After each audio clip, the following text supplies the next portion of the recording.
Hello everyone and welcome to the Ford Mustang Mach-E 1400. It is finally here at last. I know a lot of other people have done videos on it already, but I wanted to chime in with my little sort of 2 cents worth too. So let's go ahead and hop into the festival and go and see what we can do with it. So here we are, and as we can see there is a whole heap of upgrades you can do to this thing. There's a whopping 3 categories. We can go to platform and handling. Can we upgrade the brakes? We can, but that takes us immediately into S2. We can also go ahead and make the thing lighter, which we shall do. And what can we do? Springs and dampers. We can do off-road. We'll come back to that in a moment. What do we have in terms of tyres? Can we change the tyre compound? We can put it on drag tyres. Well, I know the first thing we're going to be doing. We're going to make those wide. We'll go and make those wide. And we can also make them wide here as well. There's really no need. Now let's see, let's have a listen to that wonderful engine note. Yeah, this one was electric. There will be a full video up on the weekend of how to actually unlock this thing, because at the time of filming they're kind of a bit backwards. I've just finished filming the other one, so that will be going up at the weekend as to how to unlock this thing. But yeah, hopefully you'll all be looking forward to that. But in the meantime, I've been able to go and upgrade this thing entirely and actually brought it down a bit in PI as well. Now here's something interesting. We can go ahead and, like usual, we can go and tune tyres, but we can only do so much with tuning of the gearbox, which means we can do this. And that's probably about it. Let's see, springs, we'll bring those down, we'll bring those down, and we'll bring these around, I guess. Another interesting thing is the aero of this is completely customizable, as in, well, it's completely tunable. It's not exactly customizable. I can't take it off the thing, but it is tunable to the point where we can do this with it, which is honestly pretty good. And I think that is about all we need to do. So next we're going to go and check what paints this thing comes in. Now thankfully my console is deciding to actually be somewhat fast today, so we can go and actually go straight to all of this. There's no advanced painting options, and there's only one manufacturer colour. Although we can paint it in a wide variety of different colours should we wish. For example, you want a very pale pink, you can do that. Honestly, that doesn't actually look too bad. So here we are now at the edge of the drag strip, so we'll go ahead and line this thing up. I don't know what that guy's thinking, but let's go ahead and launch and see what speed we get through the camera. In fact, take a listen to this thing as we accelerate.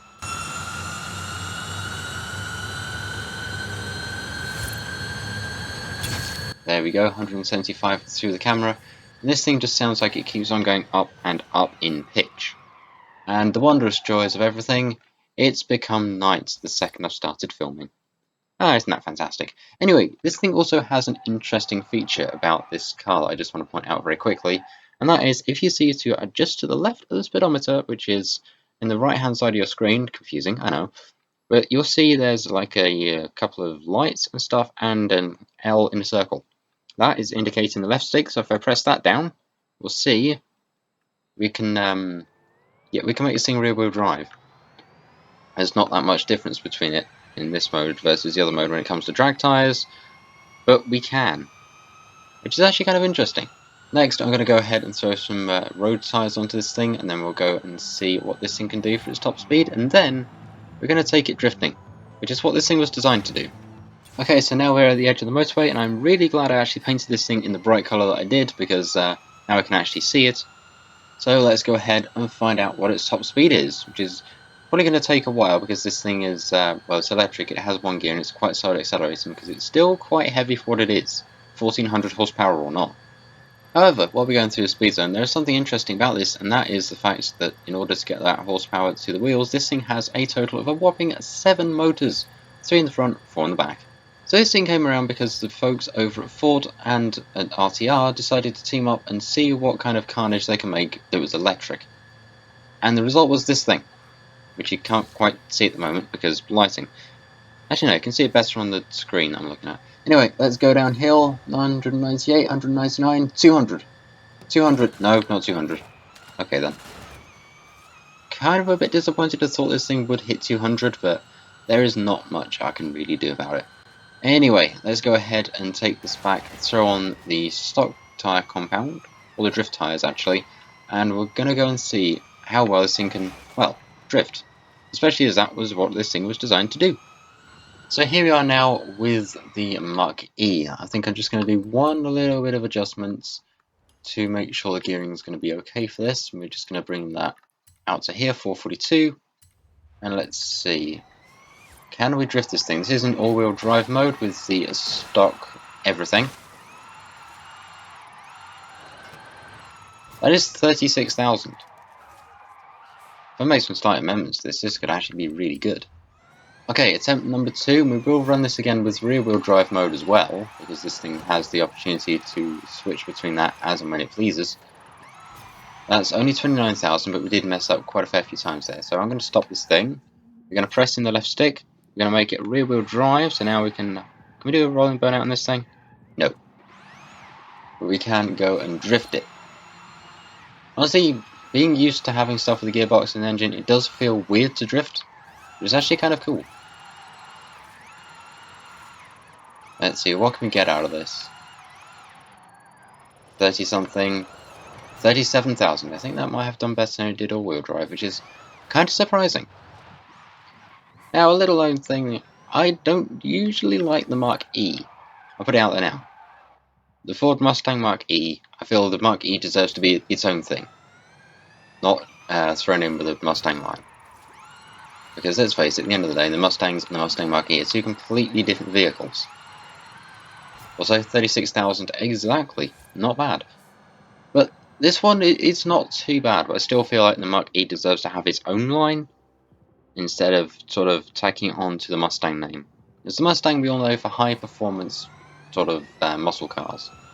And then we have an electric drift vehicle, which sounds like a very angry kettle. Because as cool as it is to have, I feel like there's a little bit of stuff that could have been done to this, but ah well. Anyway, that is going to be it for this video. It's a very short one in comparison to what I usually do, because there's not much to upgrade on this thing. Like I say, well, like you saw earlier rather, there's only 3 different categories of stuff to upgrade. But in the end of the day, it's still a pretty cool car to have nonetheless, especially for a bit of your collection. So yeah, I'm gonna leave it there. The sun is starting to rise back over Mexico again. Honestly, I should have waited like 15 minutes to record this video, so then it could have been in daylight. But oh well, stuff happens. And yeah, that'll be it for this video. The video up on this weekend, which will be going out directly after this one in a couple of days' time, will be how you actually unlock this thing, so do stick around for that. And also feel free to go ahead and like and share the video, because it honestly helps out the channel a lot. Seriously, it helps more than people would think. And if you're new here, feel free to go ahead and press the subscribe button. It's completely free, and you do not pay a single penny.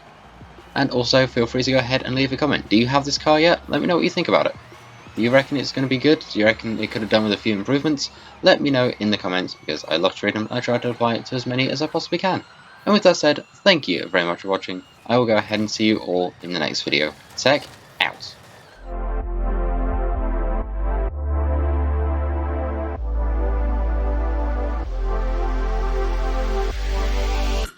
Okay, it can semi-drift. Can it launch to space? The answer is yes.